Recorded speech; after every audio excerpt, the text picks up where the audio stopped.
Good evening. You're watching the News at 6 with me, Ishan Russell. The News at 6 is all about the day's biggest developing stories. And one of the big developments that happened today was the government's announcement on the one rank, one pension issue. What was that and what's been the reaction to that? We'll be getting you all that and more over the next half hour. But first, the headlines that we're tracking right now. Government announces long pending demand for one rank, one pension. Defence Minister says government rolling out scheme despite huge burden on the exchequer.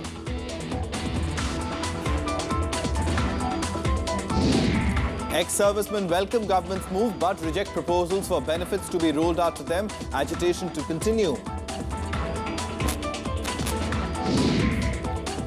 Flood situation in Assam shows no sign of improvement with 36 deaths so far. Rhinos in Kaziranga face dual threat of floods and poachers. Thousands of migrants reach Austria after Hungary's surprise move to provide buses to them to ply to the border.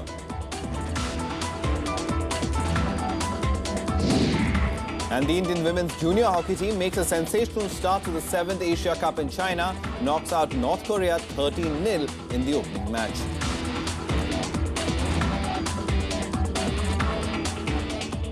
The top story this evening is that the government's announced the one rank, one pension scheme. While that has been a cause of joy for veterans who've been agitating for the early implementation of the scheme for over 80 days now, what dampens spirits for the government is that the veterans have not given it a thumbs up. Here are the details. Despite the huge financial burden, given its commitment to welfare of ex-servicemen, the government has taken a decision to implement the OROP. The Defence Minister making the much-awaited announcement on one rank, one pension.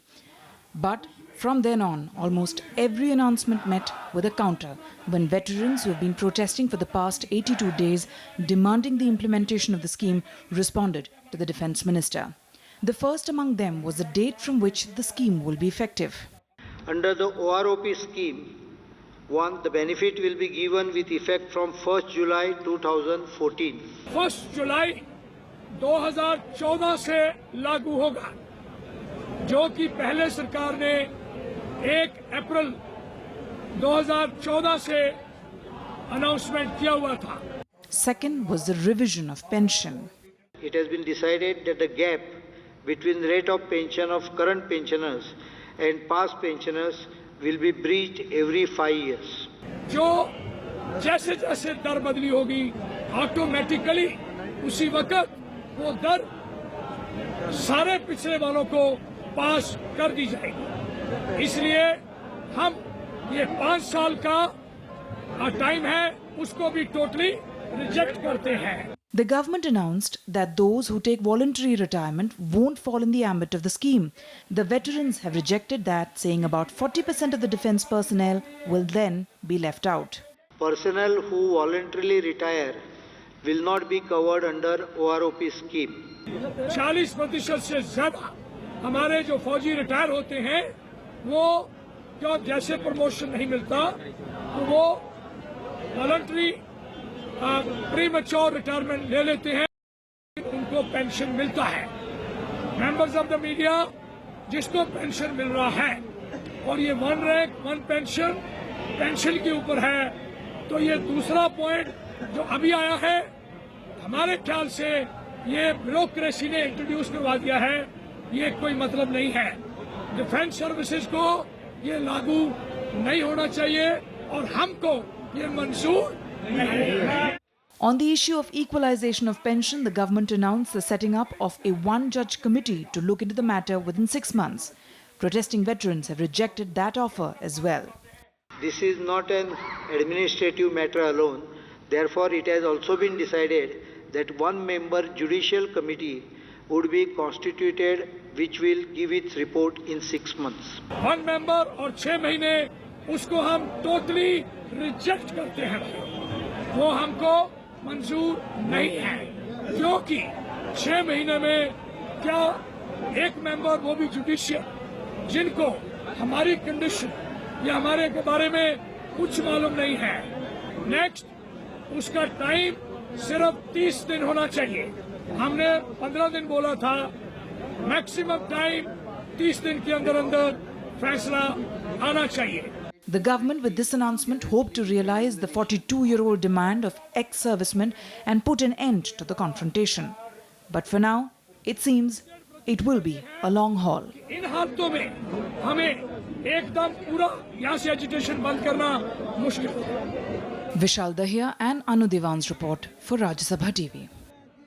And our correspondent Anu Devan spoke to one of the agitating ex-servicemen after the Defence Minister's announcement. Here's what he had to say.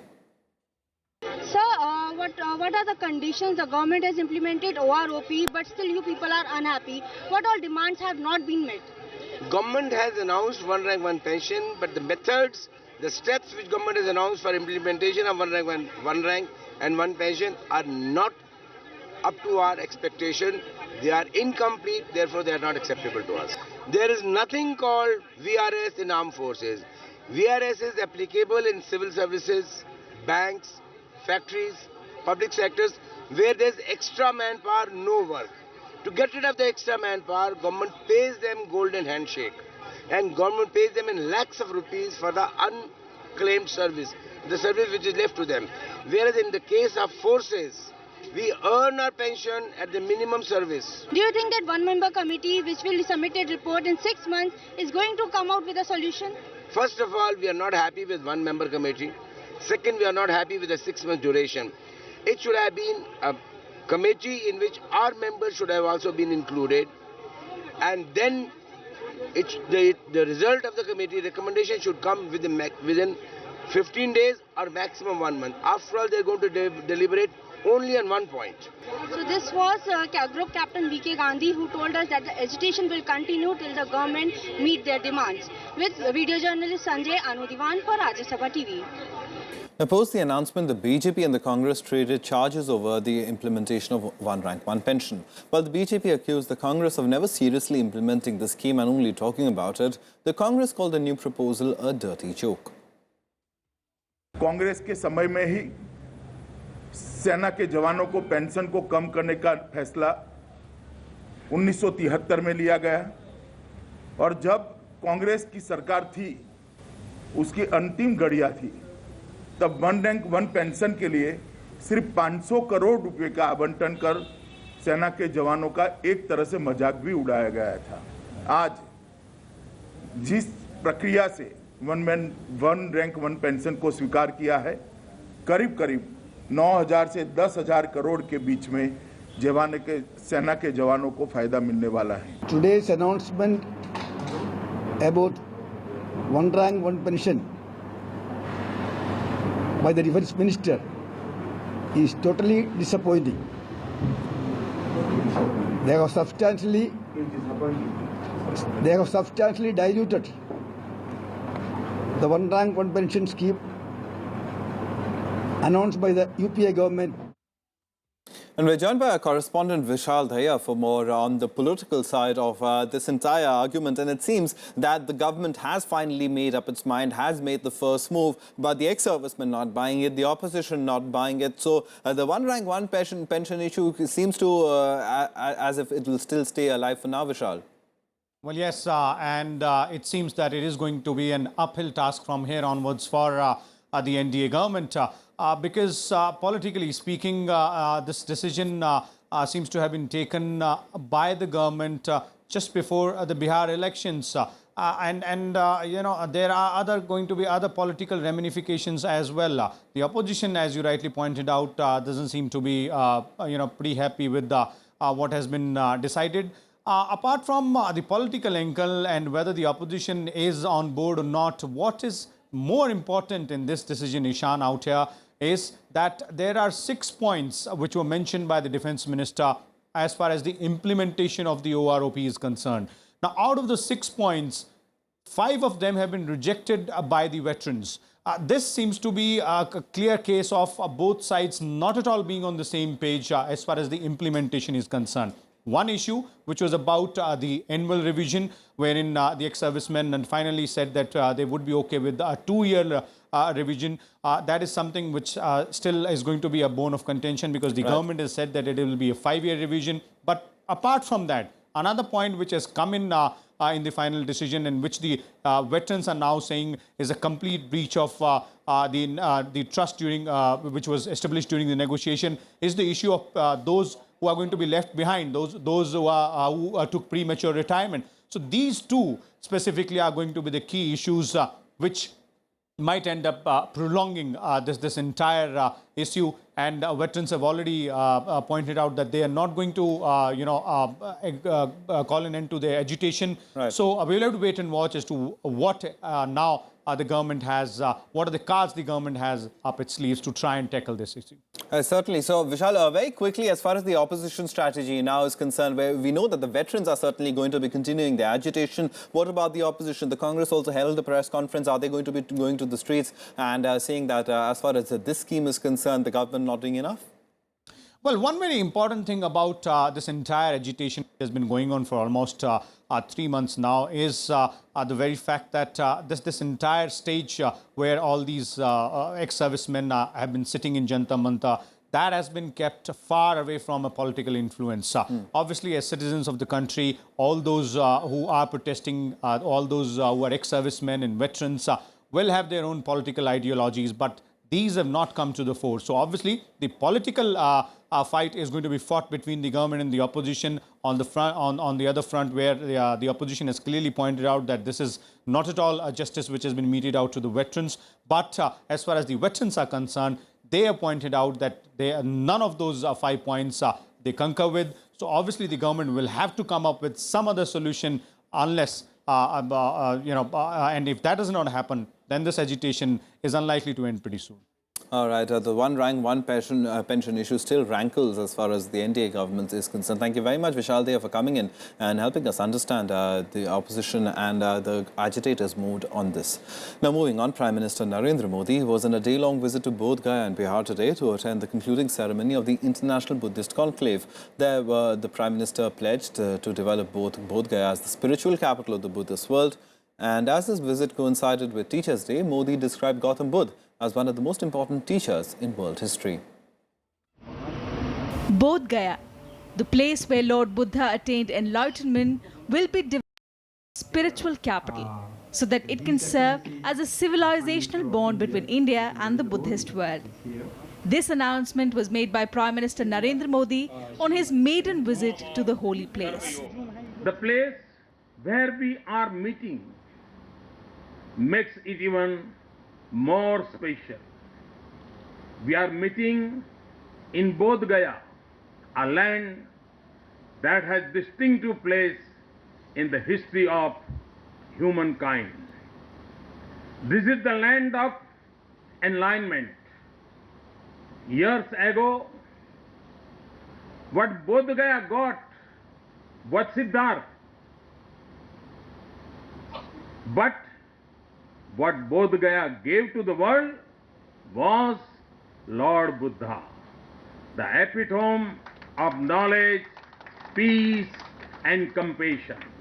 Modi was there to attend the concluding day ceremony of the 3-day International Buddhist Conclave that began in Delhi. At the event, he underlined the relevance of Buddhist teachings for conflict resolution.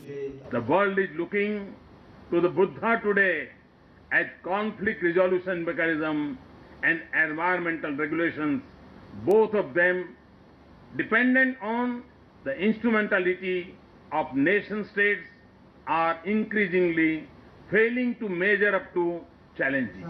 Later, the Prime Minister also attended a special prayer and visited a photo exhibition on Buddhist heritage and the holy relics of Lord Buddha at the Mahabodhi Society of India.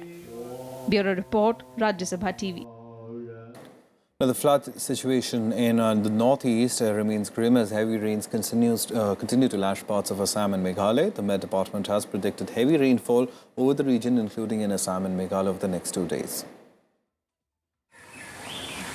The flood situation in Assam continues to be critical. Death toll has reached 36 after 5 more deaths were reported from 3 districts in the last 2 days. The Brahmaputra and many of its tributaries have breached their banks, washing away thousands of homes, roads, bridges and power lines. Assam's one-horned rhinoceroses at the Kaziranga National Park are facing a dual threat to their lives from the flood and poachers. This after another dehorned carcass of a rhino was recovered from the forest area. Kaziranga's 106 anti-poaching camps have been shifted to safer locations due to the rise in floodwater, making the area accessible for poachers to attack. Somebody may cut the horn and remove the horn, and it is coming from upstream. So now it is full flooded area, and the area is under Burapahar, Bagmari, Sapori revenue area. We have shifted our protection staff to others neighboring safer locations. And flood is really high. So we are maintaining strict surveillance all along the national highway, including the national park. Around 16 lakh people from over 2,000 villages in 21 districts of Assam remain displaced due to heavy flood. The state government has set up 320 relief camps across the state, where only 2 lakh people have managed to find shelter. Kokrajhar, Sonitpur, Lakhipur, Jorhat, Tinsukia and Dibrugarh are among the worst hit. The flood crisis also looms large in the bordering state Meghalaya, where 43,000 people have been affected due to incessant rains in the past few days. Bureau Report, Rajya Sabha TV. Time for us to take a very quick break. Coming up on the other side, the G20 finance ministers and the central bank chiefs gather in Ankara to discuss the global economic situation. Details coming up on the other side.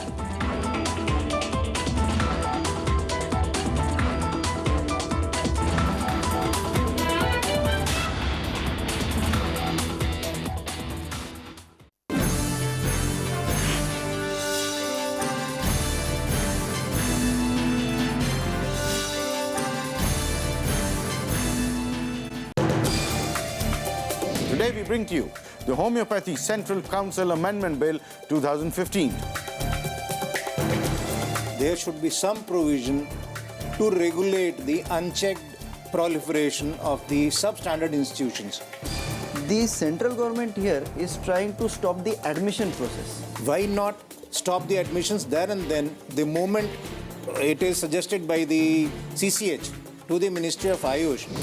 Watch Law of the Land, Saturday at 6:30 p.m. on Rajya Sabha television.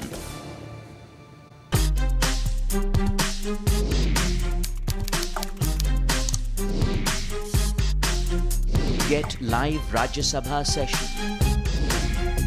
News, views, reports and analysis you can trust on social media. Subscribe, follow, like Rajya Sabha television.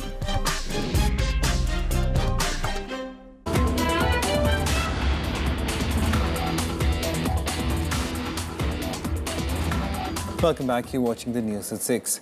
Now, President Pranab Mukherjee today conferred national awards to over 300 teachers for the year 2014. At a function organized by the Ministry of Human Resources Development in Delhi, the President cited renowned teachers, renowned ancient seats of learning like Takshila, Nalanda and Vikramshila, and asked educational institutes to regain their leadership position by attracting talent to the academic profession.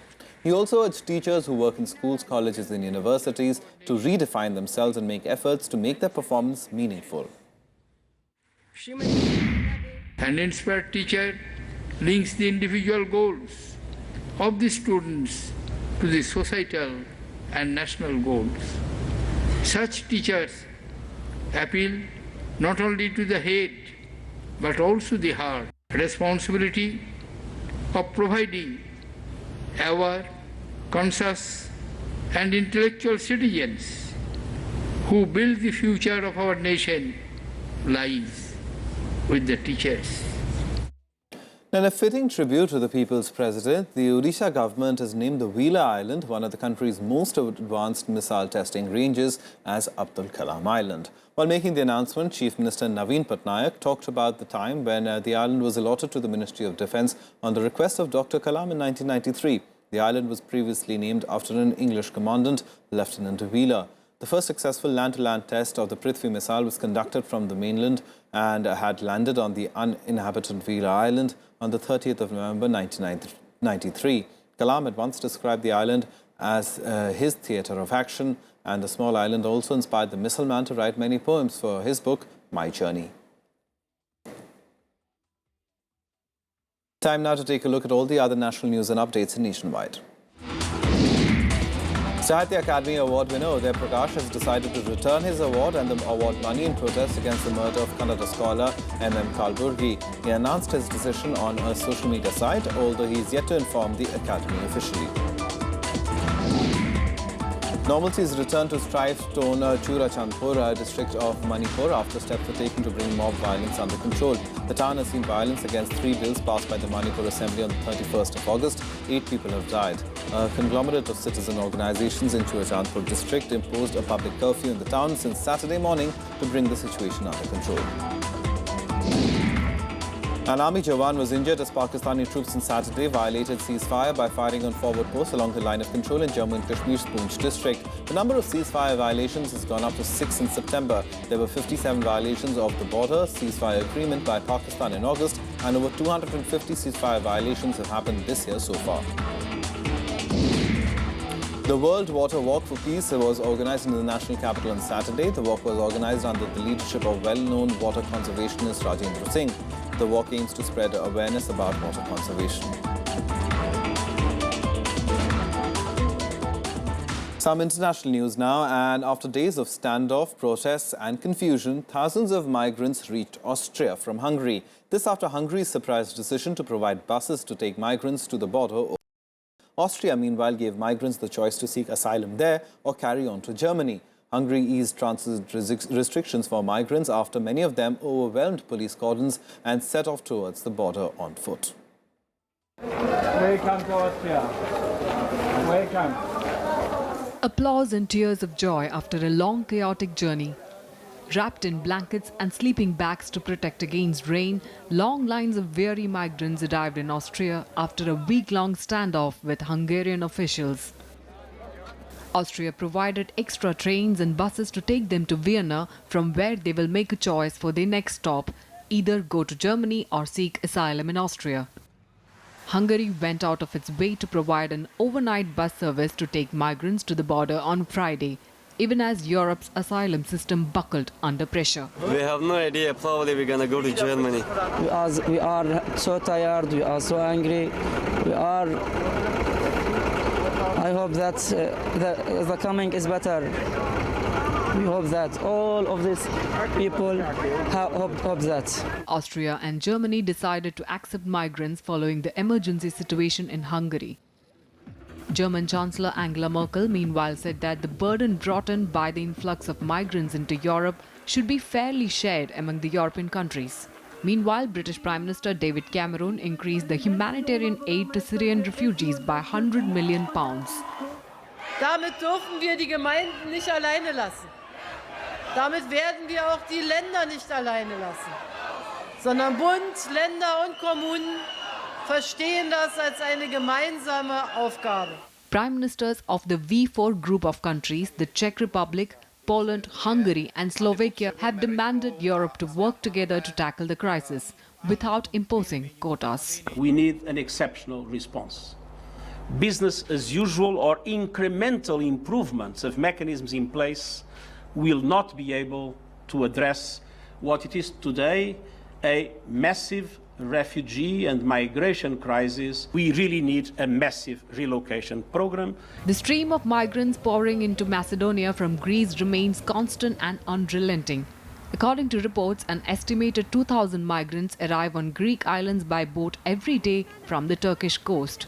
As anger and grief turned into concern for homeless migrants, an Egyptian billionaire came up with a crazy idea to solve the refugee crisis, buying an island in Greece or Italy to house the migrants. Bureau Report, Rajya Sabha TV. World finance ministers and central bank chiefs from the world's top 20 economies are meeting in Turkey's capital city, Ankara, for the 2-day G20 summit. They will discuss the global economic crisis emanating from the Chinese meltdown and steps to stop the downward spiral. Finance ministers and central banks chief of the world's top 20 economies have gathered in Ankara to discuss the global economy. The meet comes in the midst of a Chinese meltdown and the prospect of a US Federal Reserve rate hike.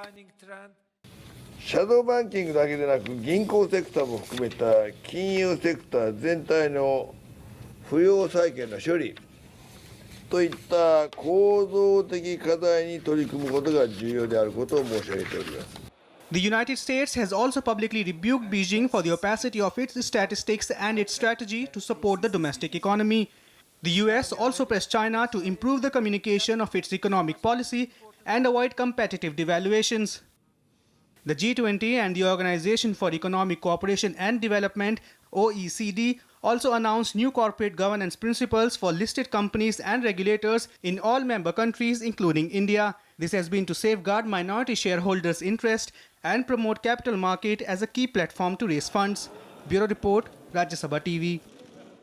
Time now for some other international news and updates in Global Buzz. Syria's antiquities chief has confirmed that the Islamic State militants blew up 3 funerary towers at the ancient city of Palmyra. The towers were built between 44 and 103 AD and were one of the best preserved. Their demolition comes only days after the IS blew up Palmyra's 2 main temples. The militants had captured the UNESCO World Heritage Site from government forces in May. The UAE has said that 45 of its soldiers have been killed while taking part in a Saudi-led military campaign against Yemen's Houthi rebels. In one of the deadliest attacks since the conflict began, UAE troops were killed on Friday when a Houthi missile hit a weapons storage depot near their position. The government has declared a 3-day period of mourning for the soldiers. More than 7.5 million Guatemalans will vote on Sunday's presidential and parliamentary elections. The polls come just as a campaign to remove incumbent President Otto Perez Molina for alleged corruption led to his resignation and being sent to prison. 14 candidates are in the running for the post, and if none of them gets the 50% vote, then a runoff will be held on the 25th of October. Some sports now, and the Indian women's junior hockey team made a sensational start to the 7th Asia Cup at Changzhou in China.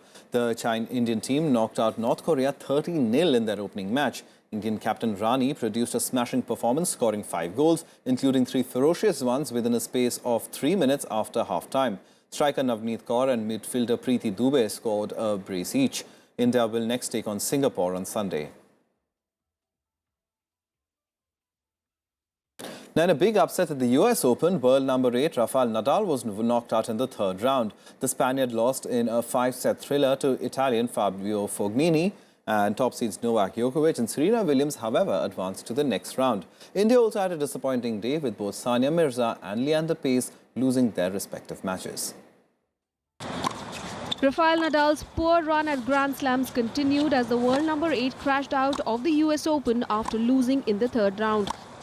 Nadal was 2 sets up against Italian Fabio Fognini, but faltered in the next 3 to lose the match 3-6, 4-6, 6-4, 6-3, 6-4. With the win, Fognini ended the Spaniards' 10-year run of winning at least one Grand Slam singles title each year. The 5th set was really difficult for both sides because, you know, when you go up 1 break against Rafa, your mind starts thinking too many things. So happy about my performance. Men's top seed Novak Djokovic, however, advanced to the 4th round with a straight sets victory. The world number 1 defeated Andreas Seppi 6-3, 7-5, 7-5. However, defending champion Marin Cilic had to save 2 set points against his Kazakh opponent before winning the match in 5 sets. I think that's a real example of managing to hang in there and be patient for your opportunities when they're presented. You try to capitalize. Obviously, it's easier said than done, but not easy conditions, very humid. In the women's singles, world number 1 Serena Williams got a scare from Bethany Mattek-Sands before advancing to the next round. Serena was 2 games from a shocking defeat before she recovered to beat her compatriot 3-6, 7-5, 6-0. Her elder sister Venus also won her 3rd round match against Swiss teen Belinda Bencic. I don't think I came out too slow today. I just think Bethany played really well, and I had to do things and I had to adapt to her game. And I finally was able to get some rhythm going towards the end of the 2nd. However, it was a disappointing day for India as both Sania Mirza and Leander Paes lost their respective doubles matches. Mixed doubles defending champion Sania Mirza and her Brazilian partner Bruno Soares lost 3-6, 3-6 to the Czech pair of Andrea Halakova and Lucas Kubot in the 1st round. The men's doubles pair of Leander Paes and Fernando Verdasco lost in the 2nd round to unseeded Americans Steve Johnson and Sam Querrey. Bureau Report, Rajya Sabha TV. Well, that's all from us. Goodbye.